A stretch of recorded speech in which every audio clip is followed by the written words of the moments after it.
All right, good evening. Welcome to the March 10th Planning and Zoning meeting. Please rise. We have invocation by Member Keller, followed by the Pledge of Allegiance by Member Butler. Heavenly Father, we ask your blessing as we meet tonight. Give us the wisdom to make good decisions for our city. We ask a blessing on all of our residents. Keep them all safe and well. Our first responders, keep them safe as they protect us and keep us safe. And then, Lord, our military, as they are wherever they are in the world, keep them safe and bring them home to us. We ask all of this in your name. Amen. Amen. I pledge allegiance to the flag of the United States of America and to the republic for which it stands, one nation, under God, indivisible, with liberty and justice for all. Thank you. Roll call, please. Chair Lomneck is absent. Vice Chair Forges. Here. Member Keller. Here. Member Chacon is absent. Member Galvin. Here. Member Butler. Here. You have a quorum. Perfect, thank you. All right, let's now have a vote for the consent agenda. I will make a motion that we approve the consent agenda. Second. Second it. All right, motion by Member Keller, second by Member Galvin. Let's vote.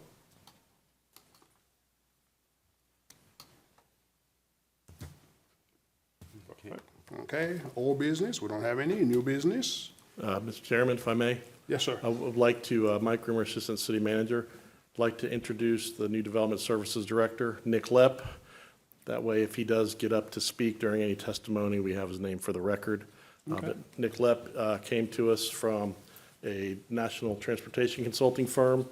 Previous to this, in the early 2000s to 2016, he was a consultant for the city from Renaissance Planning and did primarily transportation and long-range planning for the city. He left Renaissance in 2016, went to Metroplan Orlando as a manager and director of transportation for Metroplan, and then went on to HDR. And so he's been with us, this is his third week. So I want to introduce Nick Lepp. He's very familiar with a lot of the projects in Ocoee back in the early 2000s with a lot of the growth in the city. He was right there attending P&Z, city commission meetings and all that. I thought you looked Nick Lepp. familiar. Now I understand why. Welcome back. Thank you very much, yes. Awesome, well, thank you for that. All right, cool, perfect. Okay, new business. First item on the agenda is, looks like 1248 Verde Pines Court, Thomas property by planner Belizer. Good evening, everyone. Good evening.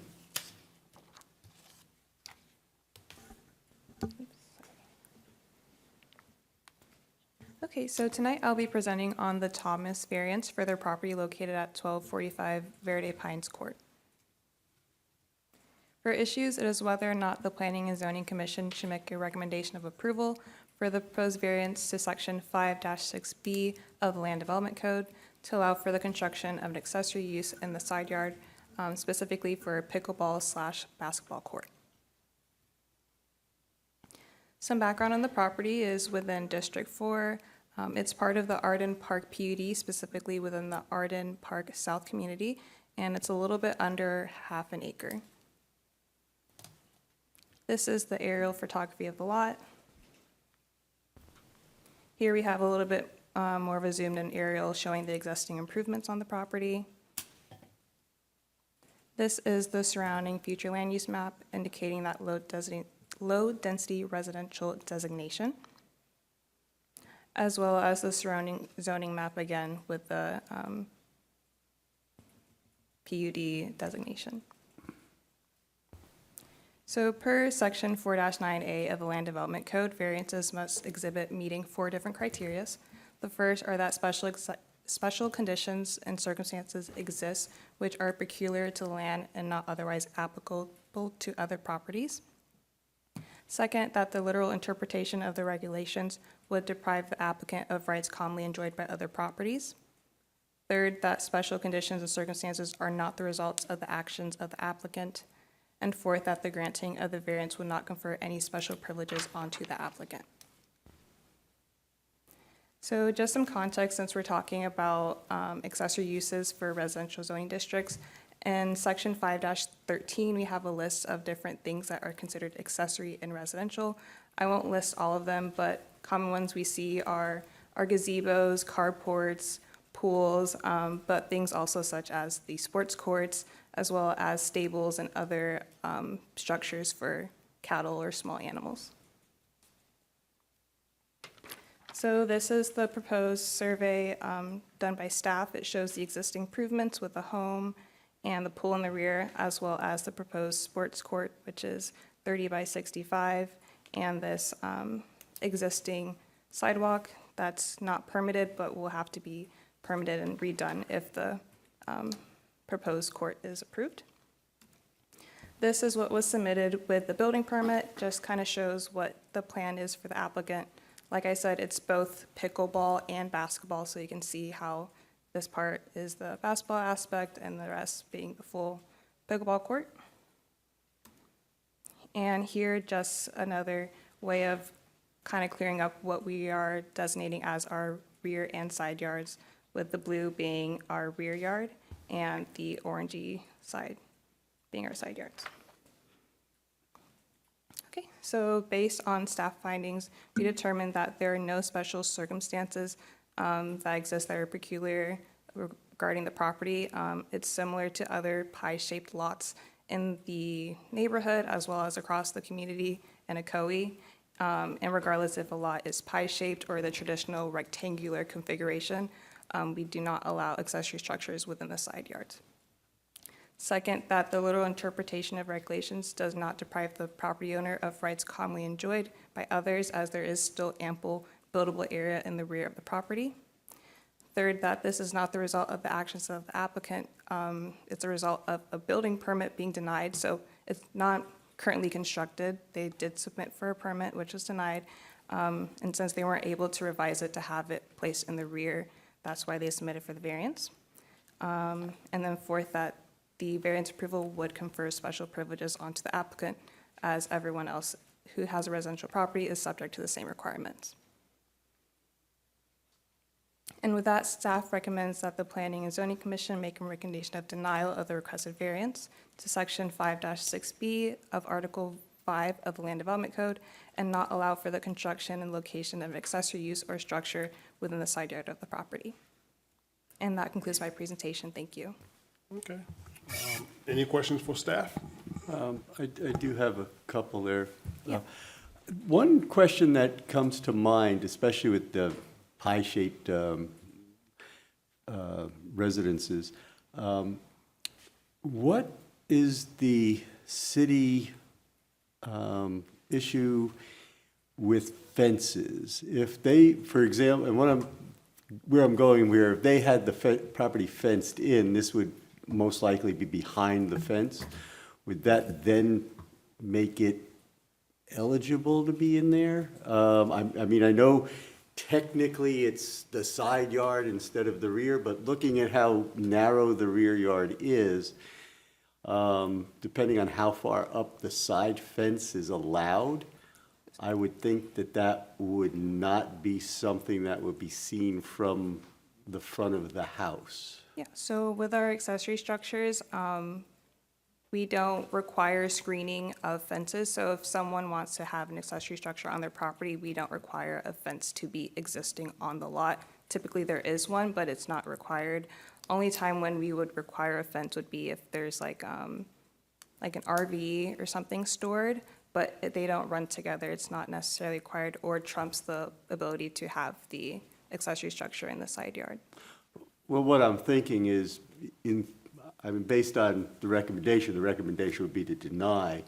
And I'm seeing that as, if it can be seen from the outside, if it can be seen from the front of the house, I can understand the denial. But, and I guess maybe I'm throwing that out as an idea, as possibly to help get it through, would be if they were to put a fence around their property or on that side of the property, depending on where the limit is that the fence, furthest the fence can be on the property, would that then be a hidden item and not fall under this issue? Yeah, so with this drawing shown up on the screen right now, if they were to apply for a fence permit, they could have a 6-foot privacy fence. If you follow my cursor over here, but it would still be placed in the side yard, and so that's what the accessory structure section of the code doesn't allow, regardless of screening, it's within that yard where it's not allowed. Okay. Anyone else? This is Arden Park North? South, South. yes. Do they not have a recreational facility there? Not that, cannot confirm that, I'm not familiar with the subdivision in that respect. I recall they do have recreations there, don't they? Yeah, I was the planner that did Arden Park South. They have several parklets Okay. in the community on the south, as well as the pool and Okay. area, yes. They Okay. have the dinosaur dig, and they have hopscotch and other areas throughout with swings. Okay, okay. So this would be an additional recreation for the homeowner, but the association does have recreation. Yes. Okay. All right. Is the applicant here? Okay. Do we have his information? You standing in for the applicant, or you, so you have to have? Standing in for the homeowner. Come to the, Yeah, please, come please to come, the. yeah, yeah. And be sure to fill one of these out.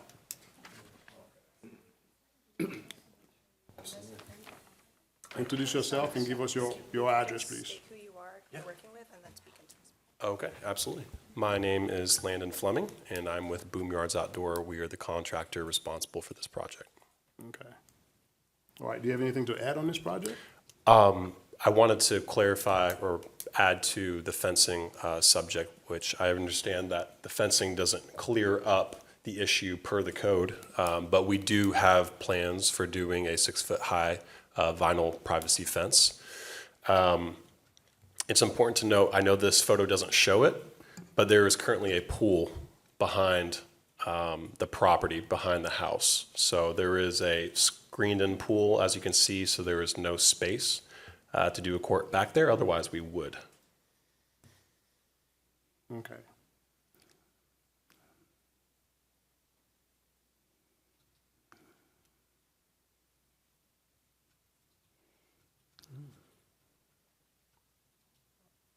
Do Is you, that all you had to add? Yes, it is. Thank you. okay, obviously, Yes, you please. are representing the applicant. My only question is, have the applicant taken into consideration as to noise level for having a pickleball court? Yes, he has conferred with his local neighbors on that. Okay. All right, any questions for the? All right. Let's open the public comment. I do have a notice to speak with by Karen Corbett. Okay, Karen, please come up. State your name and address for the record. Good evening, everyone. I'm Karen Corbin. I'm the next door neighbor of the property in question. I'm joined here by my husband. Thank you so much for your time this evening. The residents of that property have been our neighbors for about a decade. They're wonderful people. They have that beautiful pool that you can see with an amazing lighting and sound system, and they've always been very conscientious with their use of that pool. So although I could be concerned about lighting and noise, I know that they'll be responsible with the use of that court. But the reason that I'm here is that even though we're very supportive of people having full use and enjoyment of their yard, we have some serious concerns around drainage and land erosion. We did discuss these concerns with James, the owner, and he did work with his contractor to put in a plan for some drainage. However, we're not certain that that's going to be sufficient due to these facts. Our two properties weren't originally protected by a retaining wall that should have been put in by the builder, like the first couple of homes in our street. And this was necessary because there's a large drop-off into that wooded area that you see into the back. This has caused us to have to spend nearly $20,000 of our own money to build and reinforce a retaining wall to prevent the serious erosion that has happened over the past decade. Also, our neighbor James, he ended up putting in a huge retaining wall himself also at the time of construction, and that wasn't enough, so part of the putting in of a pool was to have the additional protection from the retaining wall that's part of the pool. Despite these actions, there's still land erosion occurring that is much attenuated. The pickleball court that's being proposed adds nearly 2,000 square feet of impermeable area just to that side yard right next to our house. The court, as you can see, starts a few feet back and goes all the way to the setback line. To build such a large court would require also raising up part of the land that's currently draining away from our homes and into the conservation area. This very high degree of impermeable area, plus the land being raised to be above where our current land is raised, gives us great concern that there'll be water flowing into our property, acceleration of erosion, and potential future issues with our foundation.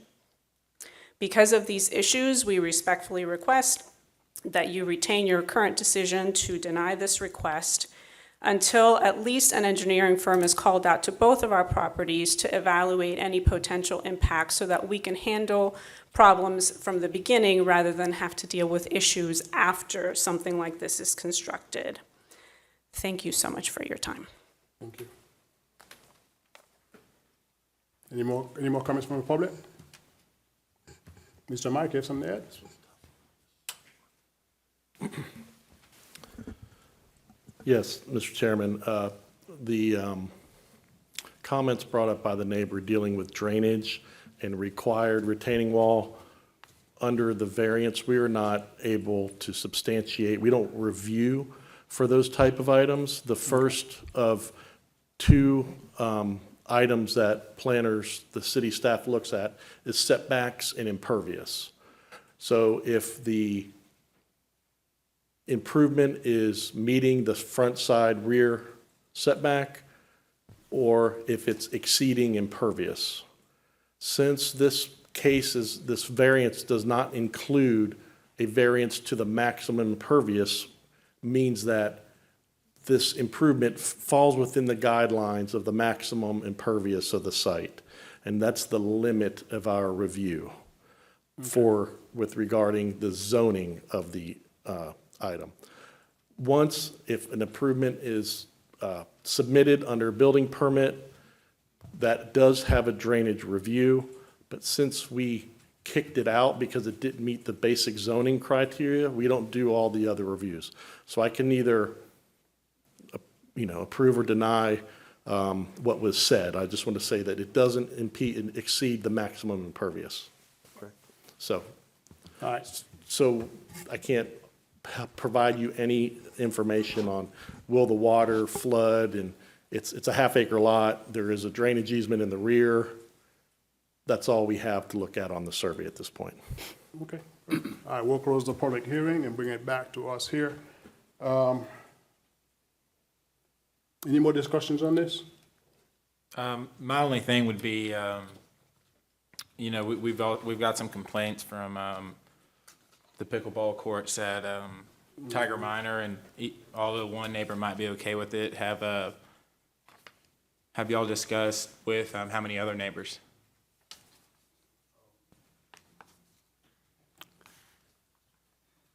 Sorry for making you count that. The short answer is I'm not sure to what extent he has discussed that with the rest of his neighbors. Okay, well, the only additional comment I would make is I don't necessarily see the benefit of the other neighbors having a pickleball court in their community that already has amenities for all homeowners. So if there are no other comments, I'd like a motion to either approve or deny this going to the commission. Looking for a motion. Sorry, Mr. Liu. I got another question. I see that it's the slope on the front of the property on the right side, it's at 129.5, and on the rear where the pool deck is 129.3, which is just only 2 inches of slope. Okay. How much, do you guys know at what elevation are you putting that, or want to put the pickleball court? Because it's going to be a flat slab, so where would the water drain in a sense? Would it go to the sides or to go to the back, even though there's a 5-foot swell on the side? I'm just not sure. Okay. Yeah, that's a great concern. I know it's a 1% grade away from the property. But as far as, I cannot remember off the top of my head what the total height of the added footer or retention wall behind the court will be. As it might show with the grade of the property, it drops off quite a bit near the back. So there is going to be an added footer and retention wall on the back end of that court, and I'm not exactly sure what the height of that is at this moment. So 129 to 119, it looks like it's about, if I'm reading it right, it's 10 feet? It's not 10 feet. I know based on our plans, I know it's not 10 feet. Because on the pool itself, on the back line, it says 129.3, and the top of the wall is 119.5, so it looks just right under the 10-foot. And Okay. that's pretty drastic, and that's kind of my only concern was that water is definitely gonna run off extremely quick. Understood. All right, if there are no other questions, I'd like a motion to either approve or deny recommendation to the commission. Mr. Chair, I'd like to make a motion that we deny, based on it not being in the backyard. Okay, There is no, it doesn't meet any of the criteria for changing it, for giving them the variance. all right, got a motion to deny by Member Keller. Do I have a second? I'll second that. Second by Member Bartlett. Let's vote.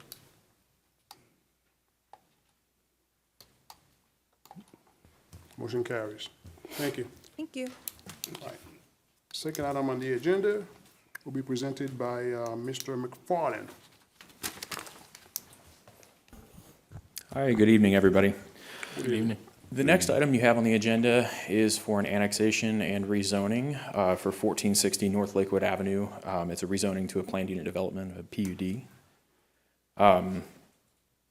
So a little bit of background on the project. It's located in District 3. Access is off of North Lakewood Avenue. The parcels are approximately 6.46 acres in size. It's currently in the county, zoned County A1. The existing uses on the property are primarily residential and agricultural. And the proposed annexation and rezoning is to a residential planned unit development. This is aerial photography showing the subject parcels. As I said, it's off of North Lakewood Avenue, near the intersection of 11th Avenue and North Lakewood. This is the surrounding future land use map. As you can see, to the north, you have primarily low-density residential. To the south, the same LDR, as well as to the east is also low-density residential. To the west, it has a commercial future land use. This is the surrounding zoning map. As you can see, many of the properties surrounding are in the county currently. And the property to the west is currently zoned as a commercial PUD. This is a snippet of the PUD land use plan, or LUP, that was submitted. Just kind of going from the east of the property in towards the west. Generally, you see 30 lots of attached single-family units or townhomes. The density per acre is 4.7 units, which is in line with what our comprehensive plan allows for a maximum density, which is 5 units per acre for low-density residential.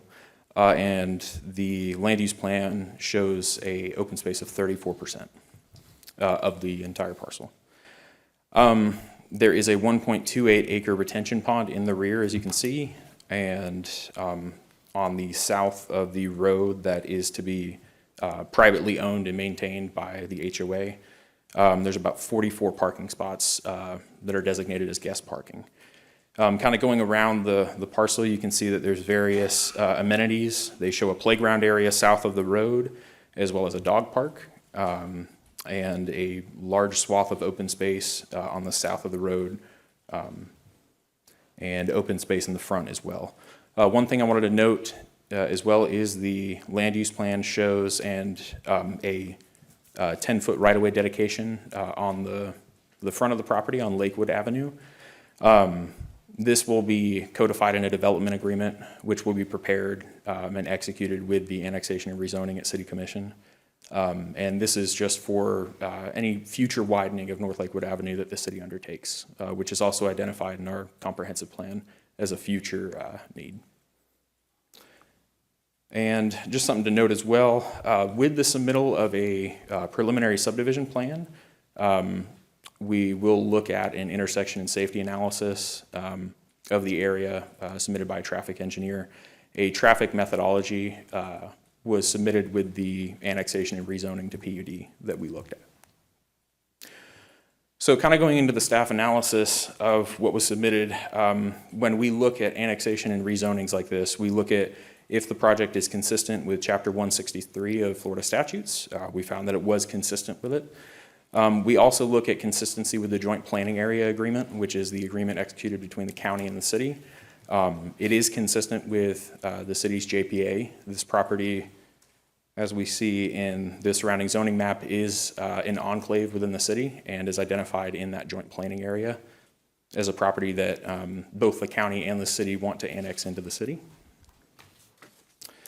We also look at schools. With an annexation and rezoning like this, where they are not trying to change the future land use, we would not require a school capacity letter from the applicant from Orange County, because the county or OCPS considers this when they look at their capacity determinations. They see that this was already designated as a low-density residential property in our JPA. We also look at utilities as well, water, sewer, and reclaimed. The applicant was made aware that there is capacity available for water and sewer. And I believe they were also made aware that if there may be potential for upsizing or extending a line, but that would be borne by the applicant. We also look at stormwater and public safety, including fire and police. And finally, we look at transportation and access as well. Like I said, the access for this subdivision would be off of North Lakewood Avenue primarily. And based on the methodology that was submitted with the application, we're looking at a trip generation of about 199 daily trips. Just to note, North Lakewood Avenue, with our adoption of Envision 2045, our new comprehensive plan, has a context classification of a suburban residential roadway. And the comp plan designates the future number of roadway or of lanes for North Lakewood Avenue by 2045 as 3 lanes. So that is a future need identified in our comp plan. That's why we are looking to get that 10 feet of right-of-way dedication in the front of the property. So the DRC considered this annexation rezoning at its March 3rd, 2026 meeting, and identifying no issues, made a recommendation of approval. With that in mind, staff recommends that the Planning and Zoning Commission recommend approval for an annexation and rezoning to PUD and PUD land use plan for 1460 North Lakewood Avenue and 1446 North Lakewood Avenue. I believe the applicant and the engineer are both present if you have any questions, and I'm also available for any questions. Perfect. Any questions for staff? I only have a couple.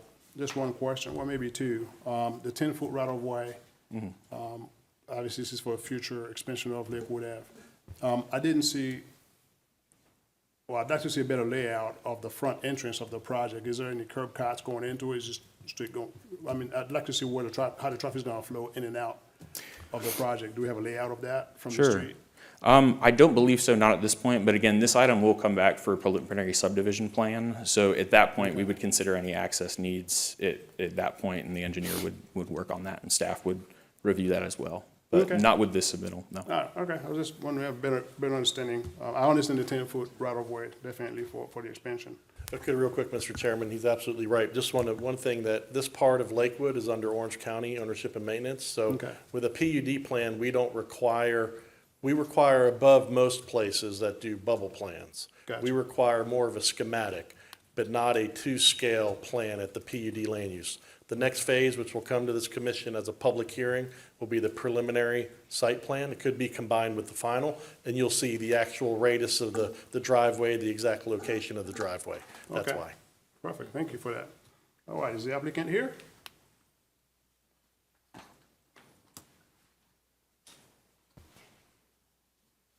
All right, state your name, address, and introduce yourself. Good evening. Dave Schmidt Engineering, 12301 Lake Gunner Hill Road, Orlando, 32828. We concur with, staff's been great to work with, as always, and we concur with their recommendation, and I'm here to answer any questions that we have, and we have the owners back here as well. Okay. Any questions for the applicant? All right. Okay, so I have one public comment from Mr. Bruce Gary. Please come up.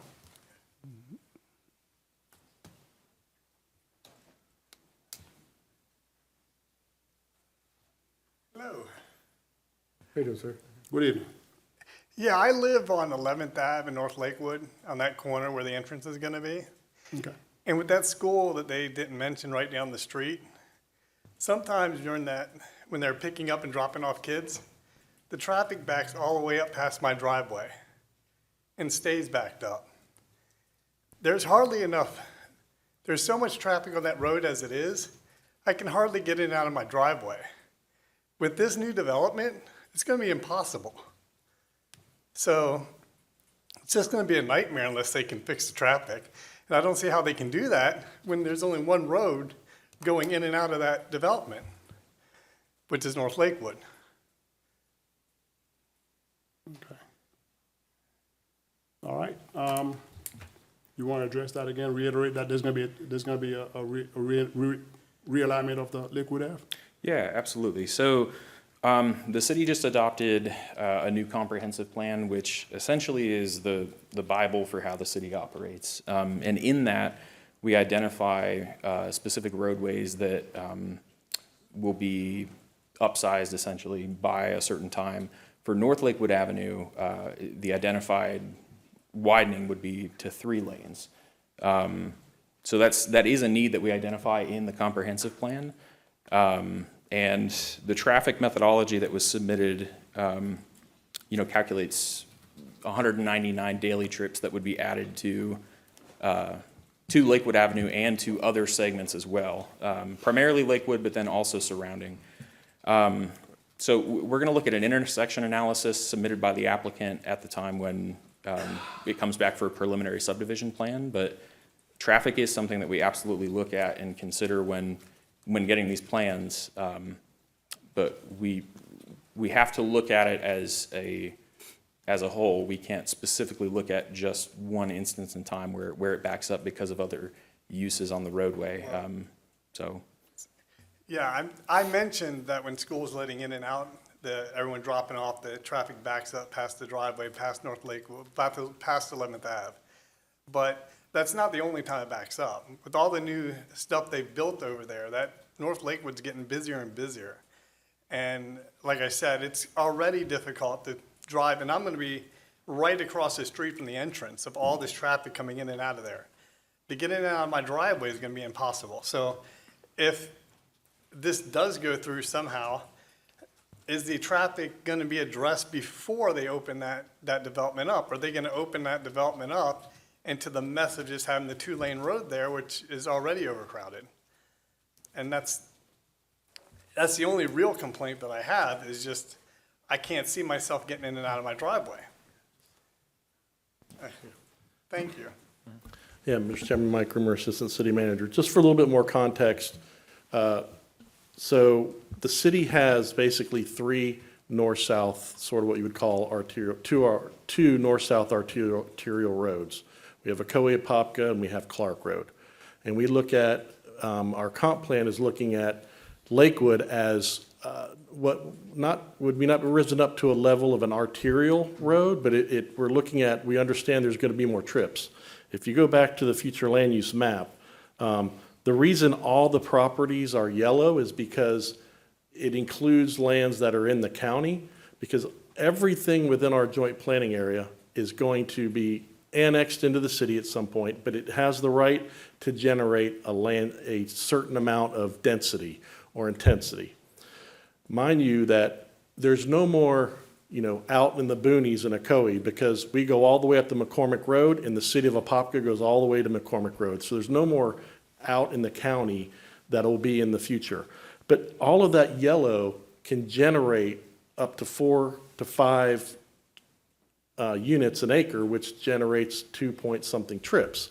So we've looked at Lakewood and said, we want to make Lakewood, we understand it's going to grow, we have growth, we need to raise the level of the road up so we can take more trips at a little bit higher speed, but be comfortable and safe. One thing we're doing as part of a future development to the west is we're connecting just to the south. 17th is going to connect over to Ocoee. So to give you another east-west, so if you want to, if there's something going on Ocoee, you could cut over on 17th and then hit Lakewood, same thing with that. What we're unable to do with the road has plenty of, it operates at a level of service. It can operate at a level of service and developments can come in and add trips to the road. At some point, the trip level will get where it trips the level of service, and we have the right by state law to make that development fix a problem. That's what's happening with the development to the west. What they're doing is making that new road, east-west road, to be able to help trips disperse. Until that time, we can't make somebody fix an issue when there's just what we call a peak period of traffic. During a peak period, you do have high levels of trips. In this case, it's not levels of trips, it's cars going and parking, waiting to drop their kids off. So that's why you get the backup, because they park and wait in line because of the serpentine of what the school does.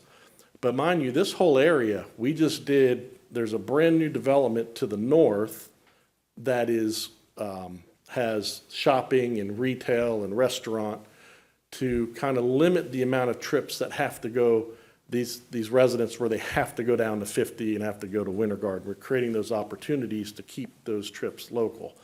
What we will be doing with this, when Planner McFarland talked about the 3-laning, that allows you have turn lanes to get cars out of the way so you can make that north-south trip, get the cars out of the way. But we will also be putting on both sides of the road, under the future road, would be at least a minimum of an 8-foot sidewalk, most likely a 12 on one side and an 8-foot on the other side.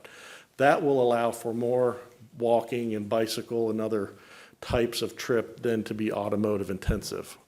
So that's just wanted to give you the background. We have created opportunities for people to not have to take necessarily Lakewood or Ocoee. We did a pass-through road that will be constructed with that. Same with what we did up there at the north end of Lakewood with 2nd Street. We connected that over to Adair. So no longer you can get over places without having to go on just one road by itself. Okay. Cool. All right, with that, we'll go ahead and close the public hearing. Bring it back. I want to make a comment as well. I didn't know you had to sign up. Okay. Go ahead and, did you turn the sign yet? That's okay, go ahead. We'll get that later from you. Go ahead. Just state your name and address.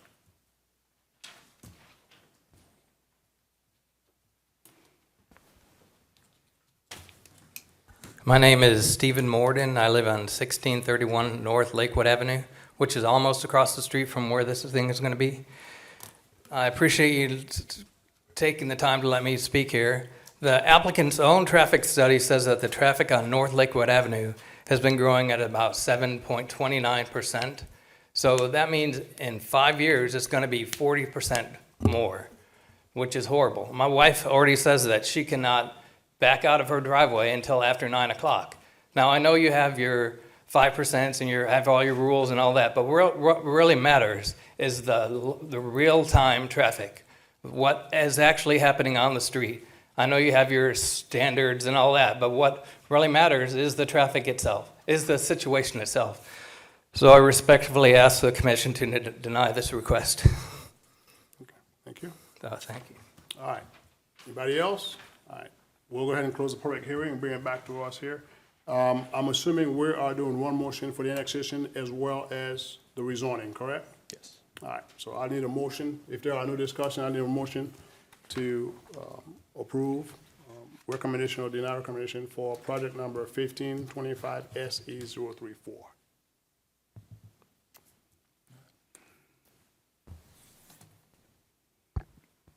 Mr. Chair, I would like to make a motion, recommendation for approval of the annexation of 1460 North Lakewood and 1446 North Lakewood Plan Unit Development. Thank you. Motion by Member Butler. Do I have a second? Can I ask you, this is for the annexation? Actually, it's annexation and rezoning. Which one? Oh, we do? Okay, I'm sorry. I Yeah, I was only gonna, see- yeah. Okay, my bad. So this is it, this is an annexation. Okay, I'm sorry.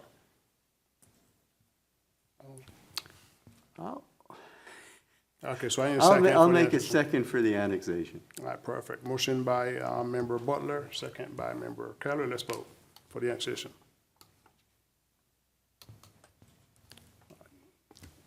Motion carries. Now I need a motion for rezoning.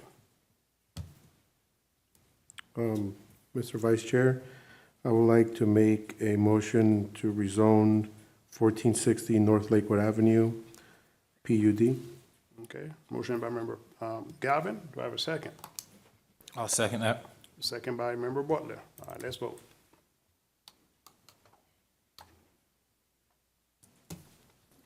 All right, motion carries 3-1. Good luck to you at the commission meeting. All right, next item on the agenda, number 3, holiday and special exception, project number 1525S034. I'm sorry. Again, Mr. McFarland. Yes, I'm sir. glad you didn't leave.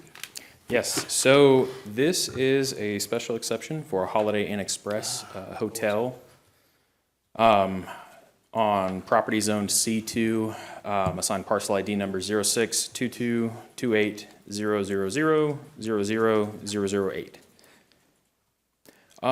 Just to provide a bit of background on this, on August 29th, 2024, a special exception for a hotel for Hometown Studios was considered for this parcel and heard by the Planning and Zoning Commission. And on October 1st, 2024, the special exception for the Hometown Studios was denied without prejudice by the City Commission, meaning that the applicant was allowed to come back and resubmit, I believe after a period of 6 months, and that's where we're at today. They have come back and resubmitted. So a bit of background, this is located in District 1. The parcel is approximately 3.71 acres in size, has a commercial future land use designation, and it is Lot 2 of the Lady Bird Academy planned unit development. The property is vacant with the shared stormwater pond and access onto West Road. And there's a location map showing its approximate location. It's several hundred feet away from the Ocoee-Apopka Road and West Road intersection. Here's some aerial photography showing the location and the surrounding land. And here is the existing future land use map showing the surrounding properties. As you can see to the north, it has a future land use of commercial, as well as to the east and to the west.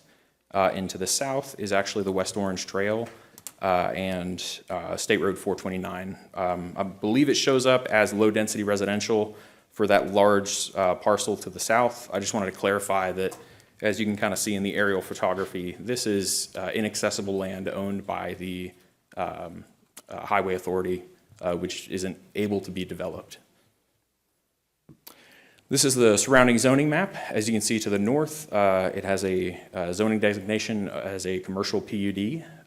To the west, and then a little bit farther to the west is C2 zoning, and directly to the west is the Lady Bird Academy, which is a part of this PUD. To the east, it has a zoning designation as C2, and again to the south we have the West Orange Trail and land owned by the Highway Authority. This is the site plan that was submitted with the special exception. As you can see, it has access from that shared drive and onto West Road, and circulation around the site with, I believe, 134 parking spots for the hotel. There are 124 rooms that are proposed, I believe a height of 4 stories, and from floor to ceiling plate, I believe it's a height of around 43 feet. As a part of this special exception, the applicant did revise to show, and it's hard to see here, I apologize, but there is a proposed fence along the border between Lady Bird Academy and the hotel. And And that was a revision that they submitted with this special exception. So when staff gets special exceptions, we look at section 4-8B for reviewing special exceptions and the criteria that we have to review it against. The first one being whether the proposed use or structure violates the land uses, densities, or other directives of our comprehensive plan or land development code. The second is whether the proposed use or structure is compatible with surrounding land uses. And the third is whether the proposed use or structure violates the health, safety, welfare, and/or convenience of those who reside, work, or own land in the vicinity of the proposed use or structure. And this is specifically looking at density, bulk, overcrowding of land or buildings, impairment of pedestrian or vehicular movement on adjoining streets, and then things like fire, safety, noise, odor, glare, vibrations, or the ability of adjoining property owners to use their property. Here are some elevations that the applicant provided for the hotel. And this is just some clarification on the height. The city does have a maximum of, I believe, 45 feet in height for commercial structures like this. This is just clarifying that the total height is 43.5 feet from floor elevation to the actual ceiling plate. We wouldn't look at things like parapets, as you see in this, and consider that with our calculation for the height. So when staff reviewed this, we found that the proposed use and structures do not violate the land uses, densities, or other directives of the comp plan or our land development code. Additionally, the proposed use and structures does appear to be compatible with the uses, structures, and activities on adjacent or nearby land. And finally, when talking about the safety, welfare, and health of those living in the area or on adjoining properties or surrounding properties, related to those things like we talked about, the density, bulk, overcrowding of buildings, noise, odor, glare, we found that the proposed use and structure complies with these sections of the land development code. The DRC met on this item on Tuesday, March 3rd, 2026, to consider this special exception, and the DRC recommended approval of this special exception for hotel use. With that in mind, staff recommends that the Planning and Zoning Commission recommend approval of a special exception for a hotel use on certain property zoned C2 assigned parcel ID number 06-22-28-000-00-008, conditional on if the brand name or user of the hotel changes, a new special exception would then have to come before the Planning and Zoning Board and the City Commission and be approved by the City Commission. And I believe the applicant and the owner are here if you have any questions, and I'm also available for any questions. Oh, hold on. Any questions for staff?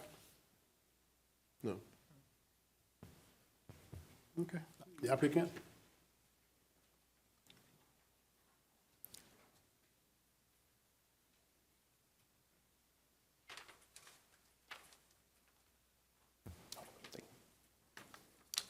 Good evening. Russell Maynard with Central Florida Engineering Consultants, 2045 Dixie Avenue, Sanford, Florida.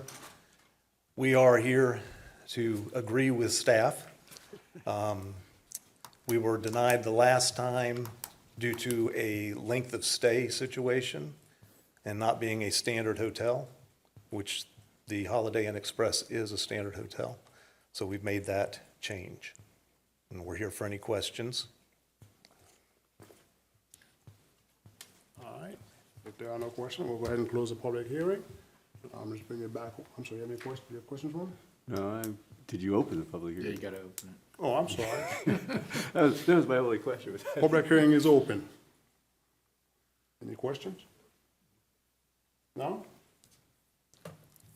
All right, we'll close the public hearing and bring it back to the diocese. I only have a question for, I remember this project came in before. I know that one of the reasons for denial was the use, and I think we weren't too sure whether or not the brand was gonna change, and I think you've edited that as your conditional approval this time.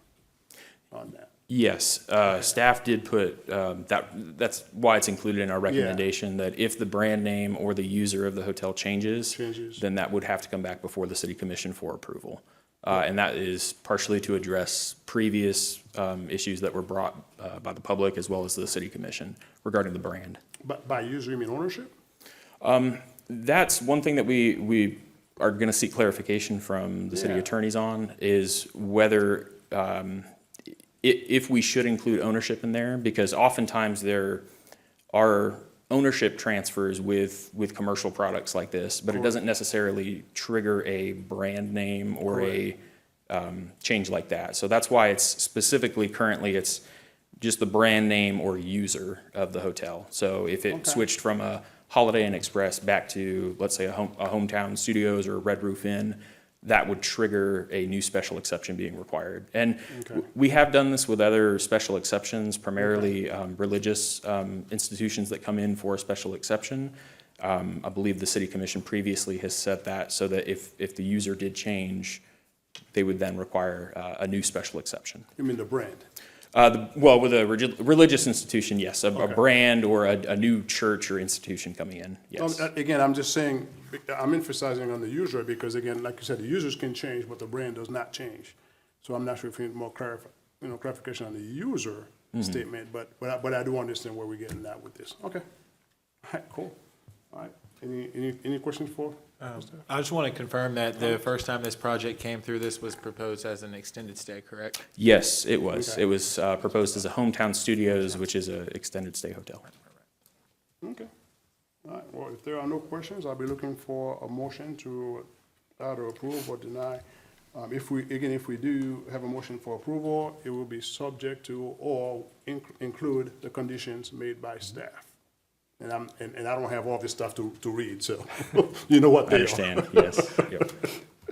So, Mr. Chair, I'll make a recommendation for approval of a special exception for hotel use on certain properties, Zone C2, assigned parcel ID number 06-22-28-0000-00-008. Conditional on if the brand name or user of the hotel changes, a new special exception would be required to be approved by the city commission. All right, got a motion by Member Keller. There a second? I'll second that. All right, second by Member Butler. If there are no other comments, let's vote. Motion carries. Good luck in your next meeting. All right. Next item on the agenda is the annual comprehensive plan tax amendment to adopt a 5-year schedule of capital improvement and updates by Mr. McFarland again. Yes, sir. Don't leave. I think you're a busy man tonight. Yes, indeed. This is a process that we go through on an annual basis. It is to comply with Florida statute and our comprehensive plan as well, which we just adopted. It's specifically on the capital improvements element of the comprehensive plan and adopting our five-year capital improvements project schedule that we adopt every year when we do our annual budget as a municipality. So just a bit of background real quickly. Every local government in the state of Florida is required to have a comprehensive plan, and they have to maintain a capital improvements element of that comprehensive plan. As a part of that element, it has to contain a schedule of capital improvements covering at least a 5-year period and include publicly and privately funded projects necessary to ensure that the adopted level of service is achieved and maintained. This is not an amendment to the comp plan like you have seen before. It's not amending any future land use or any element other than the capital improvements element. And it's adopted by ordinance but not reviewed by state agencies as other comprehensive plan amendments are. And this 5-year CIP was taken directly from what the City Commission approved in the budget for fiscal year 25 to 26. And that was approved by the City Commission on September 17th, 2025. It does not include any new projects or improvements that were not previously approved by the City Commission. And with the adoption of this, it would create a table within the capital improvement element, goals, objectives, and policies. And this is the figure that it would, or the table that it would create. And again, this is taken directly from the city's budget. So it includes CRA projects, major equipment, as well as parks and recreation, road operations, stormwater, utility improvements. And with that, staff recommends that the Planning and Zoning Commission, acting as the local planning agency, recommend approval of the ordinance to amend the capital improvements element and update the 5-year schedule of capital improvements within the city's comprehensive plan in accordance with section 163.31773, Florida statutes, and policy 1.3 of the capital improvements element. Any question for staff? Comments? Yeah, the only comment is I really wish, but it's not in the budget, I suppose, so it's not here, but I really wish they'd do something with the police firing range. I don't know if, I would think that would come under this part, but I don't see it here. Mr. Keller, what are you asking in regards to the police fire range? Oh, well, we have, the firing range right now is still outdoors in District 4. As District 4 gets built up more, it's closer, there's more chance of a stray bullet bouncing off of something and hitting somebody's house. If I may interrupt you, if you drive up Ocoee Road, Yeah, go to Fuller's Crossroad, okay. take a left, or from your place, Yeah, go west on Fuller's Crossroad Yeah. like you're going underneath the 429. yeah. And before you pass the 429, you'll see the brand-new 15-lane indoor shooting range, Okay. we're taking a hard hat tour next week. Okay. So we have the police shooting range solved. It's just about built. Okay. Yes. Yeah, because So, yeah. I was wondering why I hadn't seen that in the budget, but that Yeah. explains it. Thank you. So, yes. It's been budgeted. Yeah. That was my only concern. All right, we're now open to the public. If there are no public comments, we'll immediately close it and bring it back. Oh, you got something for us, Mike? Just the last part on the agenda, Okay. project update. All right, You bring get it to back to us. Do we need a motion for this? No? No? All right, cool. Any updates for us? Project updates, what's Got going any on? questions? We're just finalizing, they're finalizing the project for the Alon, the Marlowe up near the high school. There was a motion. Oh, I'm sorry, Yeah, that's right, that's right, this was an item. I thought we had that on there, but Yeah, that's my bad, okay. your fault, Lou. All right, so can I have a motion for project number, is that what this is, CPA 226-001? Yeah, that would Yep. be the project. I'll make a motion to approve. All right, That we motion- recommend approval. Sorry. Motion for recommendation approval by Mr. Keller, Member Keller. Do I have a second? I'll second that. Second by Member Butler. Let's vote.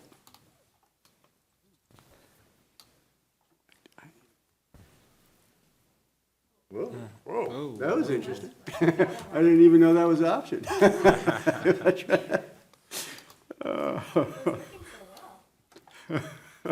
All right, here we go. Motion carries. Now, let's give us some updates with how we're doing in this fine city. We're doing great. You'll see Oakland Avenue is completed over here. The streetscape is completed. We're at 90% plans for Blueford Avenue. Duke Energy is doing a review for undergrounding power. And Mr. Lepp is working with staff to keep that project moving along so we can get it out to bid and get Blueford Avenue. That will bring the streetscape, as you see out front here, all the way down from Delaware to, or by the fire station, all the way down to Old Winter Garden Road. We are finalizing inspections on the Marlowe development up by the high school. Then they have one building and a retail space pad on the south side of the trail there. We are seeing a lot of good activity requests to look at Ocoee Road. It's really on the west side, the vacant parcels there. We've got some things that could come to fruition, which will be really nice additions to commerce and jobs, in migration of jobs to this area. And so, City Center? City Center Yeah. has been divided up. Some of the lands have been purchased by a company. The existing, the foundations, the footprint of City Center A and B and C through J, those are under different ownership. So there's different ownership on different parcels out there, and everyone's going to hopefully get together and try to hash out and get the development going. Okay. So- Would the development style changes, or is it going to remain the same, or we don't know? We don't know. New owners, new The ideas? pads are there and the Pads are roads are there, there, and water's so there. you got to fit it within the parcels, so, Okay, yes. okay. All right. Now, there was some talk about a roundabout on Geneva. Is this still something that's? Yeah, there'll be, with the Blueford Avenue, there'll be a roundabout at Geneva and a roundabout at Main Street. Okay. Any timeline on those things? No, part of it's most of it's in the CRA. There's a portion outside of the CRA, which is general fund. We're looking at ways to expedite portions of it. We may do something from Geneva to Main Street Okay, as the first leg, then go and do from 50 down to Old Winter Garden Road. There's different ways to phase it we're looking at. okay. Cool. Any more questions for staff on updates? Hi, All right. I got a question. I think I missed something. I'm sorry in the beginning. You said that it's going to get extended. When you said you plan on starting? I didn't give a date. I just said Oh. what we're looking at is phasing. Okay. Yes. Yeah, that's, I was like, didn't hear a date, that's why. Okay, yeah. Okay, great, thank you. All right. If no more questions, we'll go ahead and adjourn the meeting at whatever the time is. Next meeting is April 14th, 2026.